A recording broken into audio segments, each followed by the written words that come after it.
नमस्कार। स्वागत है आप सभी का आपके एनटीपीसी की मैथ्स की क्लास में। मैं संदीप तिवारी एक बार फिर से आज आपका स्वागत करता हूं। चलिए, कैसे हैं? पढ़ाई सही चल रही है आप सभी लोग की? प्रिपरेशन करिए, लगातार प्रश्नों में लगे रहिए, प्रैक्टिस सेट सॉल्व करते रहिए। जो भी टॉपिक आपको कराया जाए उस टॉपिक को आप लोग जो है रिवाइज करते रहिए। इन सब चीजों पे करते रहेंगे तो आपको बहुत बेहतर जो है आपकी प्रिपरेशन हो सकेगी। मतलब जो भी आप टॉपिक पढ़ रहे हैं उन टॉपिक को रेलवे के संबंधित कोई भी एक पेपर लेकर के, रेलवे का कोई भी एक प्रैक्टिस सेट लेकर के उसको सॉल्व करते रहें तो आपको फायदा होगा। चलिए आप शुरू करा जाए। आज की क्लास हम लोगों ने जैसे आपको कहा था कि जो है हम चाल दूरी समय पढ़ रहे हैं और चाल दूरी समय में आप लोगों ने आज जो है एक छोटा सा प्रैक्टिस सेट भी सॉल्व किया दोपहर में। अब हम आज उसी के आगे बढ़ने जा रहे हैं। आज उसी के आगे बढ़ने जा रहे हैं और उसी के आगे हम लोग यहाँ पे जो पढ़ाएंगे आज आपको, पहले सबसे पहले एवरेज स्पीड पढ़ेंगे, फिर आज कुछ रिलेटिव स्पीड्स के बारे में भी पढ़ेंगे। तो सबसे पहले मैं आपको बता दूं, क्योंकि औसत चाल, जिसको हिंदी में हम लोग औसत चाल कहते हैं, औसत चाल आप सबको पता है कि बहुत ही इंपॉर्टेंट पार्ट होता है। आप औसत चाल को बहुत ही गहराई और गंभीरता के साथ पढ़िए और समझिए कि क्या है औसत चाल और किस प्रकार के प्रश्न आते हैं जो एग्जाम में आपके लिए आसान तरीके से आप सॉल्व कर सकते हैं। तो आज हम लोग यहाँ पे औसत चाल की क्लास यहाँ पे स्टार्ट कर रहे हैं, जो कि चाल दूरी समय का ही पार्ट है। तो चलिए देखते हैं औसत चाल के बारे में समझते हैं। तो औसत चाल में जैसे देखिए दो शब्द यहाँ पे जुड़े हुए हैं। एक तो सबसे पहले औसत है, एब्सोल्यूट, जिसको एवरेज कह रहे हैं। दूसरी चीज आपके सामने यहाँ पे क्या इन्वॉल्व है? चाल। चाल को क्या कहेंगे? स्पीड। मतलब आपके सामने दो शब्द यहाँ पे मिला जुला है, एक औसत है, दूसरा आपके सामने चाल है। अगर देखा जाए तो यहाँ पे दो चैप्टर से मिल करके बना हुआ है, एक औसत है, दूसरा चाल है। तो औसत भी एक चैप्टर होता है जिसको हम आगे आपको पढ़ाएंगे। औसत मतलब क्या होता है, इस चीज के बारे में मैं आपको जानकारी दे दूं। औसत एक अकेला मान होता है, it is a single value, it is single value that explain the whole observation, जो सबको एक्सप्लेन करती है। होल ऑब्जर्वेशन मतलब आप एक तरह से समझिएगा, जैसे अगर किसी भी एक ग्रुप के बारे में हमें कोई इंफॉर्मेशन देनी है तो उस ग्रुप के बारे में इंफॉर्मेशन देने के लिए उसका औसत बताया जाता है। एक खिलाड़ी की क्षमता बताने के लिए, खिलाड़ी की जो है परफॉर्मेंस को बताने के लिए उसके एवरेज स्कोर को बताया जाता है। जैसे आपसे सचिन तेंदुलकर का कोई औसत पूछे या उनकी परफॉर्मेंस के बारे में पूछे तो आप सचिन तेंदुलकर का परफॉर्मेंस, उनके हर एक मैच के स्कोर सुना करके उसको नहीं बताते, कहते हैं कि बहुत अच्छे परफॉर्मर थे क्योंकि उनका स्कोर जो था प्रति मैच 50 से ज्यादा का था। तो 50 से ज्यादा रन हर मैच में बनाया करते थे, जबकि ऐसी बात नहीं है। बहुत सारे मैचेस में 0 पे भी आउट हुए हैं, बहुत सारे मैचेस में 200 भी बनाए हैं, लेकिन हम लोग मानते हैं कि उनका औसत स्कोर क्या है? 50 से ऊपर है, 55-60 के आसपास है, इसलिए बहुत अच्छे खिलाड़ी माने जाते हैं। कोई क्लास है, कोई कक्षा है, तो कक्षा में क्या होता है कि एक तरह के कई सारे अलग अलग बच्चे रहते हैं, सब एक कोई टेस्ट में अलग अलग मार्क्स अर्जित करते हैं, अलग अलग अंक पाते हैं। तो हम उस अलग अलग अंकों को देख करके उस कक्षा के बारे में इंफॉर्मेशन दे पाते हैं, किसी के बारे में किसी को हम सुना पाते हैं कि यह क्लास अच्छी है कि बुरी है। इसको देखने समझने के लिए आपको उस क्लास के एवरेज स्कोर को, एवरेज मार्क्स को नोटिस करना पड़ता है। किसी एक टीम का परफॉर्मेंस समझने के लिए उसके औसत स्कोर को जानना जरूरी होता है। ऐसे ही जब कोई एक व्यक्ति अलग अलग किसी यात्रा को तय करता है तो इस यात्रा को तय करने के दौरान एक फिक्स चाल से, एक नियत चाल से नहीं चल पाता है, उसे अलग अलग चालों से चलना पड़ता है। अगर आप एक बहुत बड़ी दूरी को या छोटी भी दूरी तय करते हैं तो आप किसी एक दूरी को अगर एक स्थान से चलना शुरू करके दूसरे स्थान पर एंड करते हैं तो अलग अलग दूरियों को अलग अलग चालों से चलना पड़ता है, अलग अलग स्पीड से तय करना पड़ता है। यहाँ पे स्पीड S1 है, यहाँ पे स्पीड S2 है, यहाँ पे स्पीड S3 है। आप लगभग जरूरत के हिसाब से, सड़क की कंडीशन के हिसाब से अपनी चालों को बदला करते हैं। तो उस समय हमें औसत चाल बनाने की तरीके को हमें समझना पड़ता है। चाल आप लोग रिसेंटली समझ चुके हैं कि चाल क्या है। चाल चलने की दर है। किसी एक व्यक्ति को जब कोई यात्रा तय करनी होती है तो उस यात्रा को तय करने के दौरान जो वह स्पीड, जो वह दर अप्लाई करता है, उसी को चाल कहते हैं। इन सब के बारे में हम लोग समझ सकते हैं। अब हम आपको बताते हैं कि औसत चाल अप्लाई कैसे किया जाता है और कैसे समझा जाता है। तो मैं आपको सबसे पहले औसत चाल का फार्मूला बता दूं कि औसत चाल एक्चुअली हम कैसे एक्सप्लेन करेंगे, कैसे इसके फार्मूले को समझेंगे। इससे पहले इतना समझ लीजिए, जो मैंने अभी बताया, किसी एक निश्चित दूरी को जो कहीं एक स्थान A से लेकर के एक स्थान B तक की होती है, उसको तय करने के लिए अलग अलग चालें लगी, S1 लगी, S2 लगी, S3 लगी। इस प्रकार से अलग अलग दूरियों को अलग अलग चालों से तय किया गया। इस दौरान जो औसत चाल बन के आया, औसत चाल को हम एक्सप्लेन करते हैं और इसकी डिफिनीशन देते हैं। कहते हैं कि कुल तय की गई दूरी बटा कुल लगा समय। कुल लगा समय, जब आप यात्रा जो तय करते हैं, आप उस यात्रा को जितनी दूरी यहां पे आप सोच रहे हैं, मतलब उस यात्रा के दौरान आप जितनी दूरी को तय करेंगे, उस यात्रा की कुल दूरी और कुल लगे समय को जब आप दूरी को कुल लगे समय से डिवाइड करते हैं तो आपको औसत चाल मिलता है। मतलब कुल तय की गई दूरी को कुल लगे समय से आप डिवाइड करिए तो आपको औसत चाल प्राप्त होगा। तो इस प्रकार की स्थिति को समझने की कोशिश करिएगा आप लोग, यहां पे ध्यान देने की बात होती है। तो मैं आपको समझा रहा हूं कि औसत चाल कैसे बना और किस प्रकार की स्थिति आई। सपोज करिए एक व्यक्ति था जो किसी एक स्थान ए से स्थान बी तक जाना चाहता था। जब वह स्थान ए से बी तक की दूरी को नोटिस कर रहा था तो पूरी दूरी थी 100 किलोमीटर। पूरी दूरी थी 100 किलोमीटर। वह सबसे पहले शुरुआत की जो 40 किलोमीटर की दूरी थी, 40 किलोमीटर की दूरी को वह 25 किलोमीटर प्रति घंटे की रफ्तार से तय किया। 25 किलोमीटर प्रति घंटे की रफ्तार से तय किया। आगे की जो 30 किलोमीटर की दूरी थी, 35 किलोमीटर की दूरी थी, उस 35 किलोमीटर की दूरी को उस व्यक्ति ने 30 किलोमीटर प्रति घंटे की रफ्तार से चलकर तय किया। जबकि आगे की बची हुई दूरी, सपोज करिए देखिए 40 को 25 के हिसाब से, 35 को 30 के हिसाब से, तो 40 30 75 बचा, 25 बचा यहां पे। तो 25 किलोमीटर की दूरी को उस व्यक्ति ने 20 किलोमीटर प्रति घंटे की रफ्तार से चलकर तय किया। ध्यान दीजिएगा, किसी एक व्यक्ति को इस पूरी 100 किलोमीटर की दूरी को तय करना था और 100 किलोमीटर की दूरी को तय करने के दौरान उसने डिफरेंट पड़ाव यहां पे देखे। सबसे पहले वह स्थान ए से निकला, स्थान एक्स पे पहुंचा। एक्स तक की दूरी 40 किलोमीटर थी। उस दौरान उसकी जो चाल थी 25 किलोमीटर प्रति घंटा थी। एक्स से वाई की दूरी को 35 किलोमीटर बताया गया। उस दौरान उसकी चाल 30 किलोमीटर प्रति घंटा थी। यहां पे अगर इसको स्थान को वाई बोल दिया जाए, वाई से बी तक पहुंचा तो बची दूरी 25 किलोमीटर थी और इस 25 किलोमीटर की दूरी को उसने 20 किलोमीटर प्रति घंटे की रफ्तार से चलकर तय किया। हमसे पूछा गया कि औसत चाल क्या है।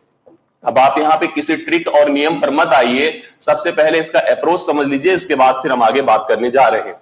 औसत चाल क्या है? तो औसत चाल मैंने बताया कुल तय की गई दूरी। तो दूरियां भले अलग अलग थी लेकिन कुल की बात किया जाए तो कुल तो 100 ही था ना, बटा कुल लगा समय। तो समय आप सबको पता है कि समय का फार्मूला होता है दूरी बटा चाल। समय का फार्मूला होता है दूरी बटा चाल। अब अगर हमको यहां पे देख रहे थे कि अलग अलग दूरियों को अलग अलग समय में तय किया है, तो यहां से जो समय लगा होगा वो 40 बटा 25 लगा होगा। आप लिख सकते 5 बचे 25, 5 अठे 40, तो 8 बटा 5 घंटे लगे होंगे।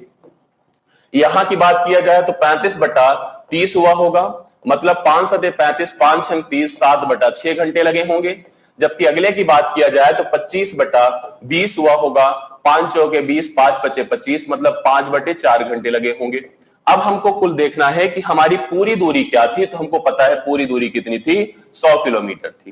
पूरी दूरी 100 किलोमीटर थी। इस 100 किलोमीटर की दूरी को अलग अलग चालों से तय किया था, इसलिए अलग अलग समय लगा था। तो 8 बटा 5 घंटे, 7 बटा 6 घंटे और 5 बटा 4 घंटे। जब मैंने प्रत्येक को जोड़ा तो 5, 6 और 4 का सबसे पहले मुझे लघुत्तम, क्योंकि मुझे इसको अलग से जोड़ना पड़ेगा। यहां पे लाके रफ स्पेस पे इसको, अभी देखिए क्रिटिकल नंबर बन रहा है, इसको हमें लाकर के रफ स्पेस से जब जोड़ेंगे हम लोग तो 5, 6 और 4 का जो एलसीएम लिया हमने, सपोज कर लिए कि हम 60 ले लिए यहां पे, क्योंकि यहां हमारे पास 4 पंचे 20, 20 या 60, तो लगभग 60 बन के आया। तो 60 से इसको डिवाइड किया, 12 पंचे 60 होता है, 12 अट्ठे 96। यहां पे मैंने 96 लिखा, प्लस 6 से डिवाइड किया 10, 10 सत्ते 70 किया, इसको डिवाइड किया 15 चौके 60, 15 पचे 75 किया। तो अब आपको पता है कि ये 100 जो होगा इसमें 60 का गुणा होगा। नीचे हमारे सामने इन तीनों को जोड़ दिया जाएगा, तो 6 5 11 होता है, 7 7 14 9, 14 9 23 होता है, 9 4 13 23 होता है, 231। तो अगर मैंने इसको डिवाइड किया तो पूरा देखिए 6000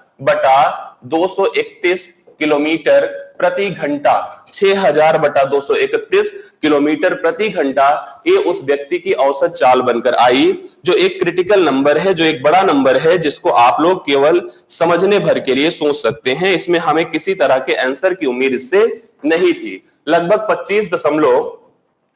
25 दशमलव कुछ किलोमीटर प्रति घंटे है यहाँ पे। अगर आप लोग इस चाल की बात करें तो 25.97 मान लीजिए, तो 25.97 नियर अबाउट किलोमीटर प्रति घंटे यहाँ पे उस व्यक्ति की औसत चाल टोटल बनकर हमारे सामने आ रही है। ठीक है, अच्छा 241 होगा। एक बार देख लेते फिर से, जैसे किसी ने कहा 6 5 11, 7 7 14, 14 9 23, 23 1 24, बिल्कुल सही बताया आपने जो भी बता रहे। 241 होगा।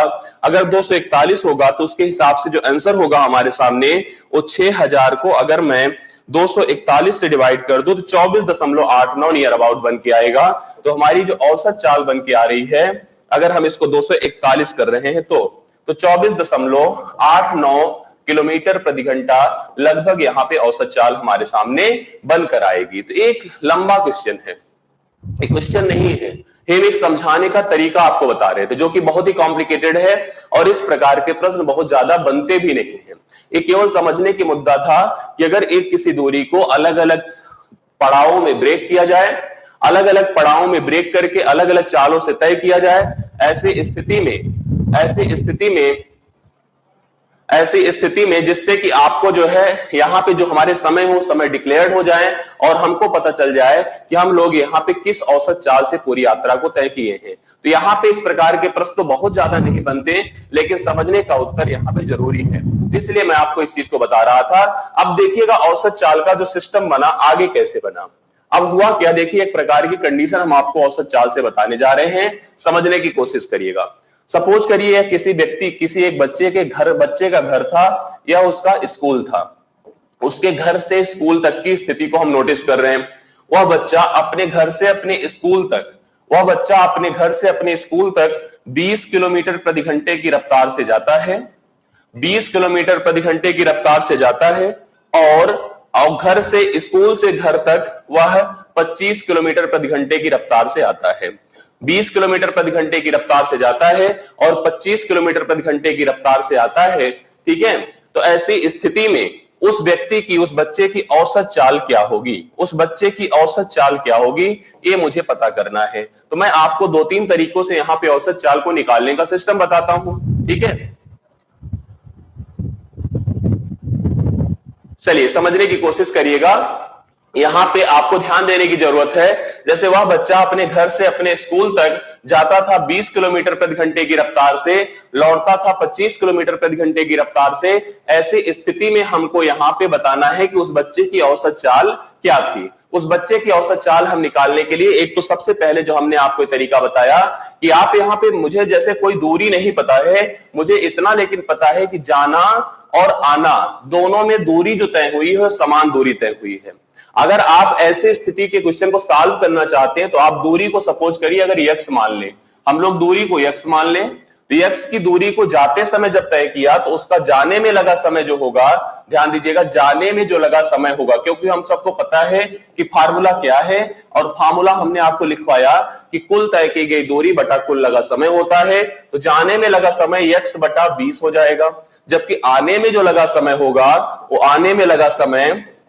आपका ध्यान दीजिएगा, आने में जो लगा समय होगा आपको पता है कि x बटा 25 हो जाएगा। ऐसी स्थिति में अगर हम यहाँ पे औसत चाल की बात करें, तो कुल तय की गई दूरी जाना x और आना x तो मिला के 2x बटा कुल लगा समय x बटा 25 प्लस x बटा 20। जाना x और आना x तो कुल मिला के 2x और x बटा 25 प्लस x बटा 20। अगर हम इसको 2x ही रहने देते हैं और इसको कहीं पे सॉल्व कर ले, जैसे कि हमने यहाँ पे रफ पे इसको सॉल्व किया, x बटा 25 प्लस x बटा 20। तो ऐसी स्थिति में आप सबको पता है कि एलसीएम होगा 100, यहां होगा 4, यहां होगा 5, 4 5 होता है 9, 9 बटा हुआ 100। अब आपको पता है 100 ऊपर चला जाएगा, लेकिन आपको पता है कि यहाँ पे x भी रहेगा, तो हम लिख सकते हैं यहाँ पे 2x गुणे 100 बटा 9x। आप x को x से काट दीजिए तो 200 बटा आपके सामने 9 हो जाएगा। आप इसको डिवाइड कर सकते हैं, 9 दूना 18 होता है, फिर 9 दूना 18 होता है 22 सही 2 बटा 9 किलोमीटर प्रति घंटा उस बच्चे की औसत चाल हो जाएगी पूरी यात्रा के दौरान। बच्चे की औसत चाल कितनी बनकर आएगी, 22 सही, ठीक है, 22 सही 2 बटा 9 किलोमीटर प्रति घंटे की रफ्तार यहाँ पे उस बच्चे की बनकर सामने आएगी। आप लोग समझ रहे होंगे कि सोच रहे होंगे कि ऐसे ही बताएंगे तो कैसे चलेगा, क्योंकि यहाँ पे इतना लॉन्ग थोड़ी करा जाएगा। आप परेशान ना हो, ठीक है, आप बिल्कुल परेशान ना हो, मैं इस सब चीज का कराने का तरीका आपको बता रहा हूं। आप लोग ध्यान दीजिए, थोड़ा सा पेशेंस बनाइए और पढ़िए। मैं आपको अब बताने जा रहा हूं औसत चाल निकालने का सिस्टम कैसे किया जाएगा। एक फार्मूला होता है, तमाम सारी किताबों में लिखा होता है, ठीक है। एक फार्मूला होता है, वो तमाम सारी किताबों में लिखा होता है कि जब जाना और आना दोनों की दूरियां हो समान, जब जाना हो आना दोनों की दूरियां हो समान और चाले ए तथा बी हो, चाले ए तथा बी हो, तो जो औसत चाल होता है वो लिख करके लोग बता देते हैं कि twice a b upon a plus b होता है। चलिए, ये तो हो गया फार्मूला, लेकिन हम सब सोचते हैं कि फार्मूले को करें एवॉइड। अगर आप इस फार्मूले पे रखते तो डायरेक्टली लिख सकते थे 2 गुणे 25 गुणे 20 बटा 25 प्लस 20 आप लिख सकते थे। मतलब 2 गुणे 25 गुणे 20 आप सॉल्व कर लीजिए, 2 गुणे 25 गुणे 20 बटा 25 20 होता है 45, 5 चौके होता है 20, 5 9 45, 4 दूना 8, 25 अट्ठे 200, 200 बटा 9 जो पुरानी चाल थी वही हमारे सामने बनकर आई। मतलब ये तो फार्मूला है, लेकिन फार्मूला तब तक कारगर है जब तक यहां पे 2 है। 3 बना तो उसका याद करें, 4 बना तो उसका याद करें, इस प्रकार से हमको याद नहीं करना है। तो मैं आपको जो तरीका बताने जा रहा हूं उसकी समझने की कोशिश करिएगा और उस तरीके से आप तमाम ऐसे प्रश्नों को पढ़ सकते हैं और समझ सकते हैं। आपने टाइम एंड वर्क पढ़ा है ना, उसी टाइम एंड वर्क का एप्लीकेशन मैं यहां पे यूज कराता हूं, आप लोग समझने की कोशिश करिए। अब आपको पता है कि बच्चे का जो स्कूल से घर से स्कूल जा रहा था और स्कूल से घर आ रहा था, उस दौरान उस बच्चे ने समान ही दूरी तो तय किया होगा। तो जाने में उस बच्चे ने हम जाने को अगर ए मान लें और आने को बी मान लें, जाने में जो उसकी चाल थी वो थी 25 किलोमीटर प्रति घंटा, आने में या जो भी समझ लीजिए, अगर हो सकता है यहां 20 लिखा हो यहां 25 लिखा हो तो उसमें कोई फर्क नहीं पड़ता है, और आने में उसकी चाल को सपोज करिए 20 मान लिया। ऐसी स्थिति में कुल दूरी, जैसे हम वहां पे कुल काम मानते थे वैसे यहां पे हम कुल दूरी मान लेते हैं। कुल दूरी यहां पे 25 और 20 से कटने वाली एक संख्या होगी, 25 और 20 से कटने वाली एक संख्या होगी, वह संख्या हो जाएगी 100। कितनी हो जाएगी? 100। अब जब 100 की दूरी है, 25 किलोमीटर प्रति घंटा रफ्तार है, तो बताइए समय कितना लगेगा? 4। यहां इसके द्वारा समय कितना लगेगा? 5। अब आपके पास यह दूरी केवल एक तरफ की है, जो 100 है वो केवल एक तरफ की है, तो डायरेक्ट लिखिए दोनों तरफ की दूरी 2 गुणे 100 बटा 4 प्लस 5, 4 प्लस 5 तो 200 बटा हो गया 9, 200 बटा 9 का मतलब 22 सही 2 बटा 9 किलोमीटर प्रति घंटा। मतलब आपको सबसे पहले जितनी भी चालें दी जाएंगी उन चालों से आप उसकी दूरी बना लीजिए। दूरी कैसे बनेगी फिर समझने की कोशिश करिएगा। दूरी बनाने के लिए एक संख्या सोचनी पड़ती है जो प्रत्येक चालों से कट जाए, और वैसी स्थिति में आप उस संख्या को प्रत्येक चालों से डिवाइड कर करके उनका समय ज्ञात कर लीजिए और उस दूरी को टोटल ऐड करके आप उनके समयों से डिवाइड कर दीजिए, उत्तर आ जाएगा। आसान सा प्रश्न है, आसान सा कॉन्सेप्ट है, समझने की फिर कोशिश करिएगा। मैंने कहा एक बच्चा फिर से अपने घर से स्कूल 40 किलोमीटर प्रति घंटे की रफ्तार से जाता है, 40 किलोमीटर प्रति घंटे की रफ्तार से जाता है और 50 किलोमीटर प्रति घंटे की रफ्तार से आता है। बताइए औसत चाल क्या होगी? प्लीज जल्दी से बताएं जिसको समझ में आ गया है। 40 किलोमीटर प्रति घंटे की रफ्तार से जाता है, 50 किलोमीटर प्रति घंटे की रफ्तार से आता है, औसत चाल बताएं प्लीज जल्दी से। औसत चाल क्या होगा बताइए, औसत चाल बताइए। 400 बटा 9 48, 200 बटा 9 45, लगभग इस प्रकार के उत्तर आपके आ रहे हैं। पहली चीज तो भैया जोड़ करके 2 से मत भाग दीजिएगा। कोई लोग अगर 45 बता रहे हैं तो आप लोग हो सकता है 40 प्लस 50 बटा 2 कर रहे हैं तो गलत कर रहे हैं, ठीक है। आप ऐसी स्थिति में फिर से देखिएगा 40 और 50 का ले लीजिए एलसीएम। एलसीएम मतलब एक ऐसी संख्या जो प्रत्येक से कट जाए वही होगी दूरी। एक तरफ की दूरी 40 और 50 से कटने वाली संख्या होगी 200। अब इस 200 की दूरी को अगर हम 40 की रफ्तार से तय करेंगे तो 5 घंटे लगेंगे, 50 की रफ्तार से तय करेंगे तो 4 घंटे लगेंगे। समझ रहे हैं आप लोग? 200 की दूरी हमने मान लिया, 40 की रफ्तार से तय करेंगे 5 घंटे, 50 की रफ्तार से तय करेंगे 4 घंटे।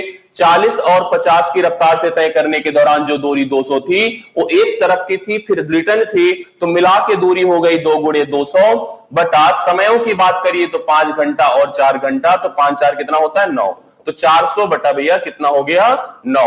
9 चौके 36 होता है, 440, फिर 9 चौके 36, 4/9 किलोमीटर प्रति घंटा। ये आपका उत्तर आ गया 44 सही 4/9 किलोमीटर प्रति घंटा। ठीक है, समझ रहे हैं सब लोग? आप लोग क्लियर करिए और इसको समझने की कोशिश करिए। फिर देखिए, अब मान लीजिए आप एक फिर प्रश्न की बात करिए। देखिए, नोटिस करिए, एक त्रिभुजाकार मैदान है, एक त्रिभुजाकार मैदान है, एक पार्क है, सपोज करिए त्रिभुजाकार मैदान है जो कि एक समबाहु त्रिभुज की आकृति का है। याद रखिएगा, समबाहु त्रिभुज की आकृति का है, अर्थात प्रत्येक भुजाएं समान है। एक लड़का स्थान ए से स्थान बी तक 10 किलोमीटर प्रति घंटे की रफ्तार से आता है, स्थान बी से स्थान सी तक 20 किलोमीटर प्रति घंटे की रफ्तार से जाता है, स्थान सी से स्थान ए तक 30 किलोमीटर प्रति घंटे की रफ्तार से जाता है। उस लड़के के द्वारा तय की गई इस पूरी दूरी के दौरान औसत चाल बताइए। औसत चाल बताइए क्या होगा। चलिए, जो मैंने आपसे कहा समझने की कोशिश करिए। एक त्रिभुजाकार मैदान है, वो भी एक समबाहु त्रिभुज है, मतलब सभी भुजाएं समान है, सभी भुजाएं समान है। ऐसी स्थिति में हमने कहा कि स्थान ए से स्थान बी की तरफ 10 किलोमीटर प्रति घंटे की रफ्तार से जाता है, बी से सी की तरफ 20 किलोमीटर प्रति घंटे की रफ्तार से जाता है, सी से ए की तरफ 30 किलोमीटर प्रति घंटे की रफ्तार से जाता है। उस लड़के की औसत चाल ज्ञात कीजिए। 120/11, 180/11 आप लोग के उत्तर आ रहे हैं। चलिए समझने की कोशिश करते हैं और इसको हम लोग यहाँ पे सॉल्व करते हैं। फिर मैं आपको बताऊं, यहां पे 10 की चाल, यहां पे 20 की चाल और यहां पे 30 की चाल। 10, 20 और 30 का जो एलसीएम होगा, मतलब जो दूरी आप मानेंगे, वह दूरी कितनी हो जाएगी? 60। हम दूरी को 60 मान ले, जिससे कि वह 10 से भी कटे, 20 से भी कटे और 30 से भी कटे। चलिए, यहां पे समय लगेगा तब 6 घंटे, यहां पे समय लगेगा 3 घंटे और यहां पे समय लगेगा 2 घंटे। आपको क्लियर हो गया हो? क्योंकि 60 किलोमीटर की अगर एक तरफ की दूरी होगी तो 10 किलोमीटर प्रति घंटे की रफ्तार से 6 घंटा, 20 किलोमीटर प्रति घंटे की रफ्तार से 3 घंटा और 30 किलोमीटर प्रति घंटे की रफ्तार से 2 घंटा लगेगा। अब आप बताइए औसत चाल क्या होगा? औसत चाल होगा कुल दूरी, दूरी एक तरफ 60 फिर 60 फिर 60 मिला के 3 × 60 बटा समयों की बात करिए 6, 3, 9, 2, 11, मतलब 180/11 हो गया। 11 1 के 11 कह सकते हैं। 7, 18, 0, 11, 6 के 66 सही 4/11 किलोमीटर प्रति घंटा। 11 के 11, 7, 0, 70, 11, 6 के 66। तो आप लिख सकते हैं 4 सही 11 सही 4/11, 16 सही 4/11 किलोमीटर प्रति घंटा। ये आपका आएगा। ठीक है, चलिए समझ में आया सबको? आप सबको क्लियर हो रहा होगा कि नहीं, बताएं। आपको एक कॉन्सेप्ट क्लियर हुआ, समझ में आ गया? औसत चाल आप निकाल सकते हैं इस प्रकार से, बताइए थोड़ा सा।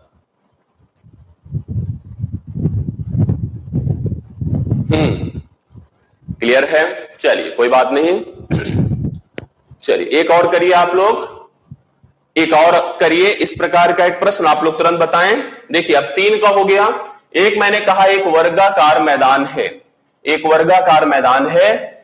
जो वर्गाकार मैदान है तो आप सबको पता है कि प्रत्येक भुजाएं, यहां पे बताएगा नहीं कि दूरी कहां से कहां तक की है और कितनी है। जैसे घर से स्कूल जाना, स्कूल से घर आना तो क्लियर है, समान दूरी होती है। लेकिन वर्गाकार मैदान बोल दिया तो हम लोग को स्पष्ट हो जाएगा कि एक दूरी जो हमारे पास प्रत्येक दूरियां होंगी वो क्या होंगी? सब समान होगी। यहां से यहां तक की दूरी, यहां से यहां तक की दूरी और प्रत्येक दूरी आपकी समान होगी।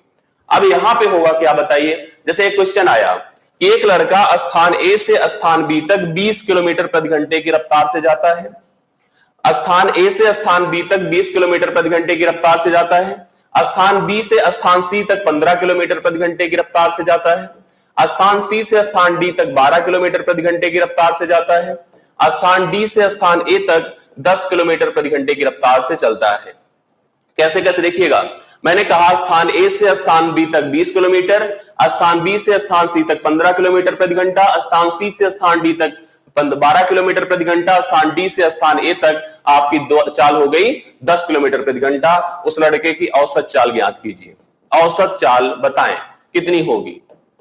औसत चाल क्या होगी बताइए प्लीज। 120/9।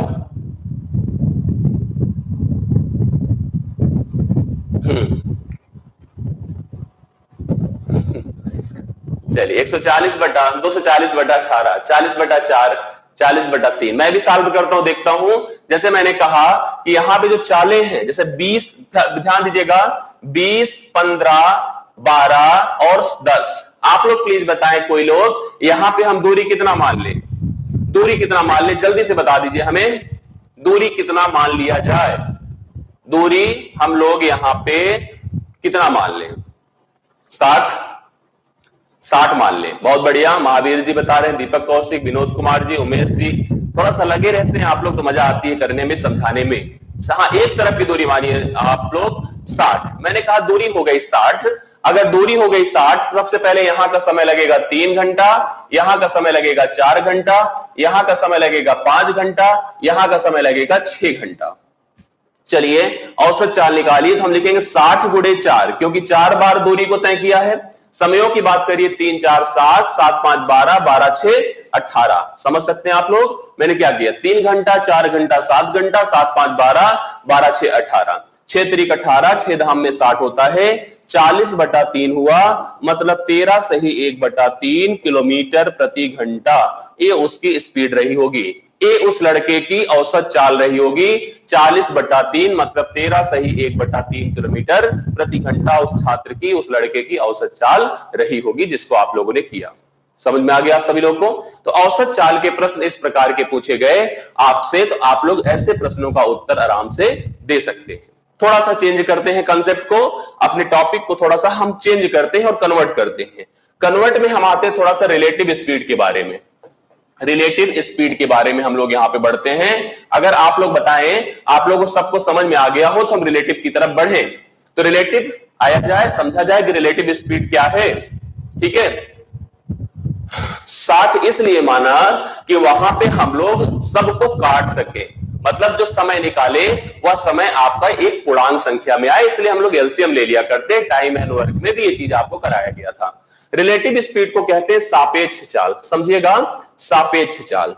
अब सापेक्ष चाल की बात किया जाए तो इसमें देखिए, हम लोग एक दूसरे का अनुसरण करेंगे, एक दूसरे को क्रॉस करेंगे, इन्हीं सारी परिस्थितियों पर बात करेंगे। जैसे कैसे कि मान लीजिए यहां पे कोई एक व्यक्ति स्थान ए है, यहां पे कोई एक व्यक्ति एक्स खड़ा है, स्थान बी है, वहां पे भी कोई व्यक्ति वाई खड़ा है। अब आप बताइए, अगर एक्स चले, वाई उसका पीछा करे, मेरी बात को समझने की कोशिश करिएगा।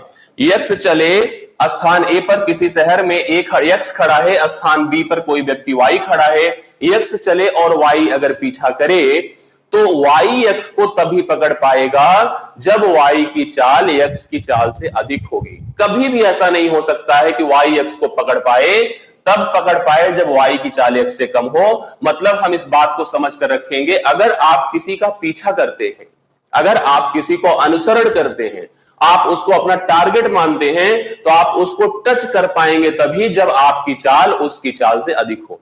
कभी भी ऐसी स्थिति नहीं हो सकती है कि जब समान चालें लेकर के चलें, अगर आप सोच रहे हैं जितना वो चल रहा है उतना मैं भी चलूं, अगर सेम स्पीड से चलेंगे तो कभी भी आप उसको टच नहीं कर पाएंगे। स्लो रहने पर तो गुंजाइश ही नहीं, भूल जाइए कि आप उसको क्रॉस करने जा रहे हैं। क्रॉस किसी को कोई व्यक्ति तभी कर सकता है जब उसकी चाल अगले वाले की चाल से अधिक हो।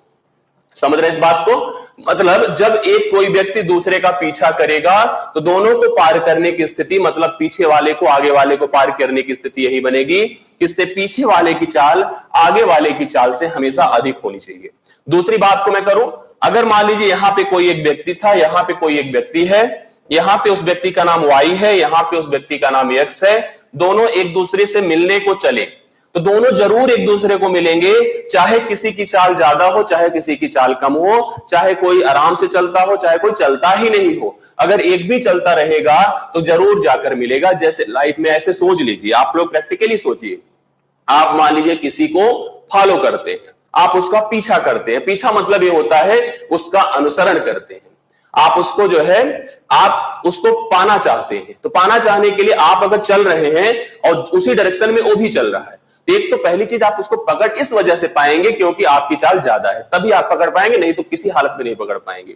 मान लीजिए आप किसी से छुटकारा लेना चाहते हैं और उससे बचना चाहते हैं, वो भी आपसे बचना चाहता है, दोनों एक दूसरे को क्रॉस करना चाहते, बड़ी जल्दी से एक दूसरे को क्रॉस कर जाएंगे क्योंकि दोनों एक दूसरे से पीछे हटना चाहते, आगे पीछे दूर जाना चाहते हैं। तो यहां पे आप समझे रहिएगा, पीछा करने की स्थिति में कोई तभी किसी को क्रॉस कर पाएगा जब उसकी चाल ज्यादा होगी, क्रॉस करने की स्थिति में दोनों एक दूसरे को किसी भी स्थिति में क्रॉस कर लेंगे। कंफर्म है? इसी पे लेकर के हम कुछ अलग अलग कंडीशंस के क्वेश्चन बनाते हैं। शहर में एक स्थान x था, दूसरा स्थान y था। समझने की कोशिश करिएगा, कई वैरायटी के प्रश्न इस पे बनेंगे। यहां पर एक चोर खड़ा था, मैंने इस क्वेश्चन को कई बार पढ़ाया है और कई सारी बैचेस में बताया। यहां पे एक पुलिस खड़ा था, यहां पे एक चोर, और कई सारी किताबों में क्वेश्चन कॉमन भी मिल जाता है। तो यहां पे मेरी बात को समझने की कोशिश करिएगा, ठीक है? तो मैंने कहा यहां पे एक चोर खड़ा था, यहां पे एक पुलिस खड़ा था। अब चोर और पुलिस के बीच की जो दूरी थी वो सपोज करिए 500 मीटर की थी। कितने मीटर की थी? 500 मीटर की थी।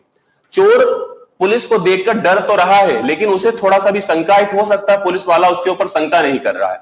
लेकिन चोर ने देखा कि पुलिस वाला उसके ऊपर शंका करने लगा है, तो चोर क्या किया? 15 किलोमीटर प्रति घंटे की रफ्तार से भगना शुरू किया। जैसे ही चोर भगना शुरू किया, तुरंत पुलिस वाला 20 किलोमीटर प्रति घंटे की रफ्तार से चोर का पीछा करना शुरू किया। हमसे पूछा जाएगा कितने समय में चोर को पुलिस पकड़ लेगा? पुलिस चोर को पकड़ लेगा। अब आप मुझे बताएं, पुलिस चोर को पकड़ लेगी या लेगा, जो भी समझिएगा। बात को समझने की कोशिश करिए। पहली चीज तो बताइए, क्या यहां पे यह पुलिस चोर को पकड़ पाएगा और क्यों पकड़ पाएगा? प्लीज बताएं, क्या यह पुलिस चोर को पकड़ पाएगा और क्यों पकड़ पाएगा? इसको भी समझने की कोशिश करिएगा।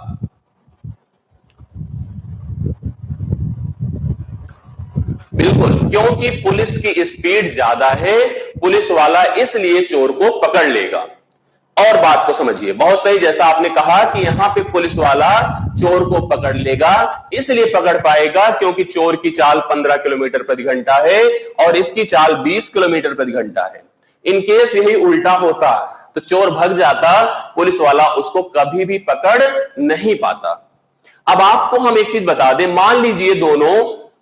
मान लीजिए, अब बात को समझने की कोशिश करिएगा। मान लीजिए दोनों जिस समय पर एक दूसरे को, जैसे भगना शुरू किया है, पीछा करना शुरू किया, उस समय घड़ी में 7 बज रहे थे। सपोज करिए 7 बज रहे थे, 7 PM शाम का समय था।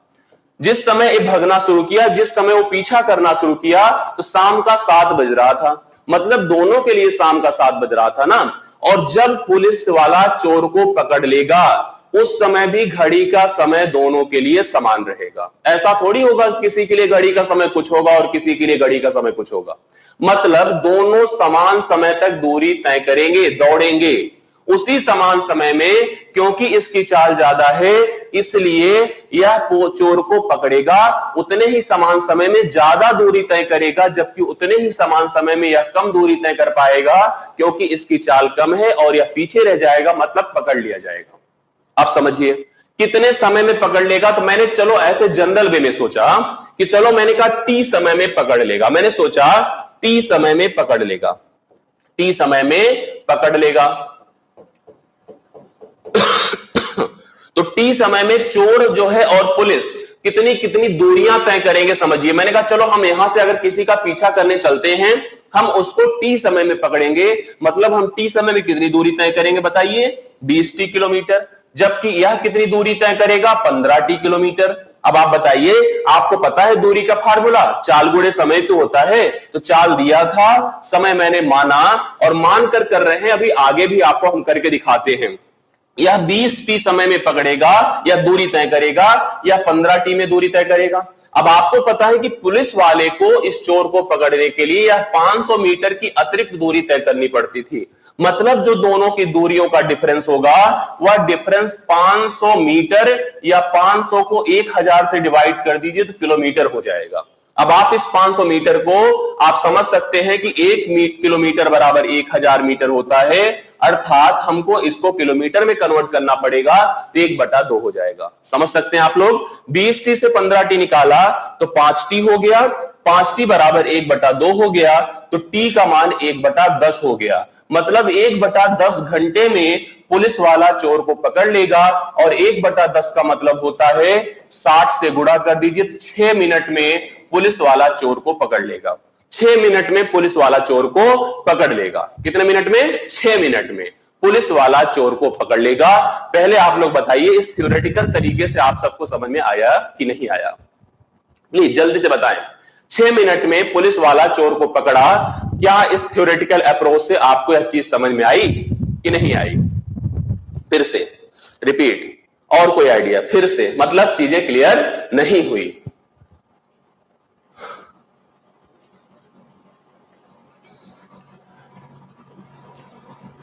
बताएं। अच्छा, एडवांस मैथ की जहां तक बात है तो आप कुछ पब्लिक क्लास से भी पढ़ते रहें। अगर समय कम रहेगा तो उसी हिसाब से आपको फायदा होगा। पब्लिक क्लासेस में तमाम वीडियो हैं, हम उन सारे वीडियो को लिस्ट बनवाएंगे और आपकी बैच में भिजवाएंगे, प्रैक्टिस हम करवाएंगे। इतना याद रखिएगा। तो पब्लिक क्लास की जो वीडियो है बहुत इंपॉर्टेंट है, और आपकी वो वीडियो सारी की सारी यहाँ पे आपको बैच में भिजवाई जाएंगी, उसके लिए परेशान मत होइए, ठीक है? चलिए समझने की कोशिश करिएगा, मेरी बात को ध्यान दीजिएगा कि अब एक चीज, मेरी बात इसको भूल जाइए। अगर आपको ना समझ में आए तो कोई बात नहीं, समझना जरूरी है, आप समझ सकते हैं। यहां पे एक चीज हमसे और पूछा जा सकता था कि पुलिस वाले ने कितनी दूरी तय करी। हमसे पूछा जा सकता था पुलिस वाले ने कितनी दूरी तय करी, तो पुलिस वाला 20 गुणे 1/2 मतलब अब कितना आया था? 1/10, सॉरी 1/10 मतलब 2 किलोमीटर की दूरी तय किया। पुलिस वाला उस चोर को पकड़ने के लिए 2 किलोमीटर की दूरी तय किया, जबकि चोर का अगर निकालना है तो 1.5 किलोमीटर की दूरी तय किया। अब मैं इसको और समझाने की कोशिश करता हूं, समझने की बात है, आप लोग समझ लीजिएगा एक बार, जिससे और चीजें स्पष्ट हो जाएं। मेरी बात को गौर करिएगा, आराम से उत्तर आ जाएगा इसका। समझिए सबसे पहले, चोर को पुलिस क्यों पकड़ रहा है? चोर को पुलिस क्यों पकड़ रहा है? पकड़ने की जरूरत क्या पड़ गई? इसलिए नहीं कि क्योंकि चोरी करके भागा है, इसलिए क्योंकि उनके बीच की एक दूरी है। अगर दूरी ना होता, चोर वहीं बगल में खड़ा होता तो पुलिस वाला तुरंत उसको पकड़ लेता। दूरी ना होती तो पकड़ लेता कि नहीं? बताइए। पकड़ लेता आराम से। दूरी है इसलिए पुलिस चोर को पकड़ रहा है। और पकड़ क्यों पाएगा? क्योंकि चाल पुलिस वाले की ज्यादा है। दो चीज नोटिस करिए, पकड़ने का समय पूछा गया ना आपसे, तो समय निकालने जा रहे हैं। देखिएगा, बात को समझिएगा, यहीं पे सब क्लियर होगा। मैंने कहा पुलिस वाला चोर को क्यों पकड़ना चाहता है? इसलिए क्योंकि उनके बीच एक दूरी है। अगर दूरी ना होती तो तुरंत पुलिस वाला उसके ऊपर हाथ रखता, पकड़ करके ले चला जाता। समझ रहे मेरी बात को? तो मतलब यह दूरी जो है, जो कि आपकी 500 मीटर है, मतलब 1/2 किलोमीटर है, और यही दूरी है जिस वजह से पुलिस वाला चोर को पकड़ रहा है। और पकड़ क्यों पा रहा है? क्योंकि इसकी चाल से अधिक थी। अगर कम होती तो पकड़ भी ना पाता। तो चाल का डिफरेंस जो है, इस वजह से पुलिस वाला पकड़ ले रहा है। 1/2 को डिवाइड कर दीजिए 5 से, तो समय हो गया 1/2/5, 1/10 घंटे, और 1/10 घंटे का मतलब हो गया 6 मिनट। 1/10 घंटे का मतलब क्या हो गया? 6 मिनट। समझ में आया कि नहीं? अब बताएं, अब समझ में आया कि नहीं आया? चलिए बताइए। तो मैंने कहा कि पुलिस वाले ने चोर को इसलिए पकड़ा क्योंकि उसके बीच की दूरी थी। पकड़ इसलिए पाया क्योंकि उनकी चाल ज्यादा थी। अगर चाल ज्यादा ना होती तो पुलिस वाला पकड़ ही नहीं पाता। मतलब यहां पे देखिए, किसी ने कहा कि हफ्ता नहीं दिया होगा, महावीर राजस्थानी। वाह भाई, सही बता। तो ऐसा मत करिएगा, अगर इनकेस आपकी ज्वाइनिंग हो जाती है पुलिस में तो आप हफ्ते देने की बात मत करिएगा, देश हित में काम करिएगा। चलिए कोई बात नहीं। तो यहां पे हमने कहा पकड़ा इस वजह से क्योंकि यहां पे उनके बीच की दूरी थी। पकड़ इस वजह से पाया क्योंकि उसकी चाल यहां ज्यादा थी, और चाल का डिफरेंस क्या था बताइए? 5 किलोमीटर प्रति घंटा। इसलिए उसने पकड़ लिया, और कितने समय में पकड़ लिया? 6 मिनट में पकड़ लिया। तो स्पष्ट हो गया होगा। ऐसा कोई प्रश्न आता है तो आप लोग कर सकते हैं। मैं ऐसा ही प्रश्न आपको करके और दिखा देता हूं, आप लोग बता दीजिए। यहां पे फिर एक स्थिति हमारे सामने देखिए, यहां पे एक व्यक्ति ए खड़ा है, दूसरा व्यक्ति बी खड़ा है। एक व्यक्ति ए खड़ा है, दूसरा व्यक्ति बी खड़ा है। दोनों के बीच की दूरी जो है 1.5 किलोमीटर की है। 1.5 किलोमीटर की है। समझने की कोशिश करिएगा, 1.5 किलोमीटर की है।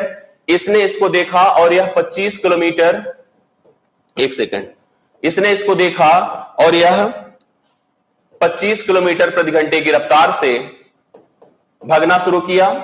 इसने इसको देख करके 30 किलोमीटर प्रति घंटे की रफ्तार से इसका पीछा करना शुरू किया। यदि जिस समय यह जर्नी स्टार्ट हुई, बात को समझने की कोशिश करिएगा, जिस समय यह जर्नी स्टार्ट हुई उस समय 10:05 हो रहे थे, 10:05 हो रहे थे, 10:05 हो रहे थे। तो मुझे आप लोग बताएं, अगर 10:05 हो रहा था तो कितने बजे आपसे पूछा गया है, कितने बजे पुल ए, व्यक्ति ए जो है बी को पकड़ लेगा? बताइए, उत्तर बताएं प्लीज।